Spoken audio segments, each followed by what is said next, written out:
Hello, my name's Shelley Argent and I'm the National Spokesperson for PFLAG, and I'm going back to school with Student Edge.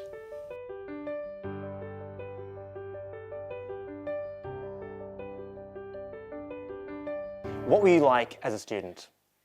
As a student, my behaviour was always fine, but I have to say I hated school with a passion. Really? Why did you hate it with a passion? Well, there were only 2 days I ever enjoyed, the first day and the last day. And everything in between was just awful. I think because I was in the era of, 50 children in a class. We all sat there with our hands behind our back. We had teachers that just taught, no personality, there was no encouragement. And I just seemed to get the short straw with teachers who, I don't know, they just didn't seem to like me, I felt. But there was one particular teacher that I just loved, and that was in grade 6. And I must say, when I was with this teacher, I just did my absolute worst, hoping that I would get kept back the next year. And that's not really very good, but that's what I did. Did that strategy work?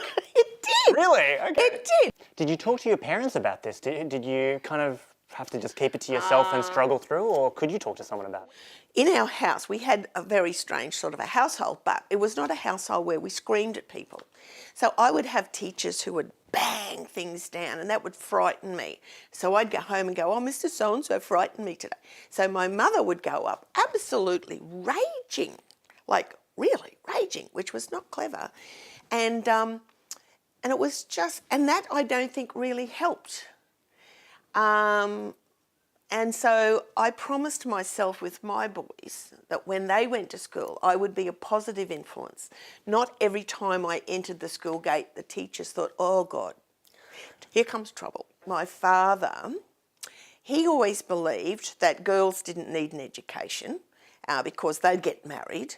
And my mother believed that if girls or women got equal pay, then they'd never get a job because everyone would employ the men.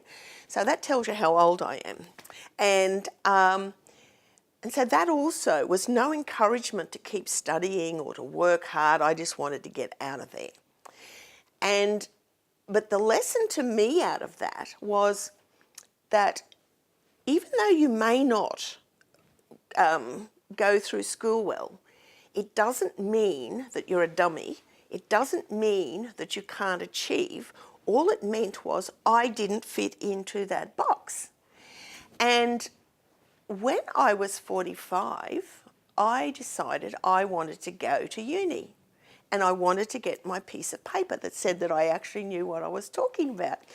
And I did. This preceded your work as an LGBTQI advocate. Yes. Now, how did you transition into that? The reason that I got involved was James, my elder boy, he came out, and I'm I am, a hands-on mum. And I like to be involved with the boys, not pushing into their lives, but be involved with the boys and be the best mum that I could. And so when James came out, I thought, I don't know anything about LGBT, I don't know anything. And so I thought, the best way to learn is go to the AIDS Council. So I went to the AIDS Council, and I must say, they didn't want to let me in the door. It was really funny because I always say I arrived in my white and navy linen dress with my white and navy shoes and my white and navy handbag. And it was like, of course, I mean, the poor guys are looking at me going, what does this woman want? And anyway, and so then one of them said, oh, I don't think you'll fit in. And I just went, excuse me, do you mean fat and 50? And he went, oh, no. Anyway, so they let me in. But it was funny because for about a month, everybody was walking around going,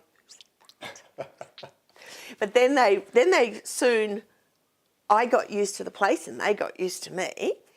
And now my son says I'm more gay than him. Is there anything you'd like to see implemented in schools or even to the wider parent and family community about LGBTQI education? What would you like more people to know? I would like people to know and to understand that a lot of LGBT youth, especially when they're at high school, they're struggling because not only are they struggling with, say, schoolwork, and because they have their mind on other things, but they're also struggling with internalised homophobia. They're struggling coming to terms with themselves. They're struggling about will they be accepted, whether that's at home, at school, in the workplace. It is tough. And people need to understand that and be supportive and give these kids just a bit of leeway. The main thing is with a teenager, I feel, is that you keep them with a stable kind of a home life as much as possible. They have boundaries. You can't let children or teenagers just go off and do whatever they like. It's easier, but not better.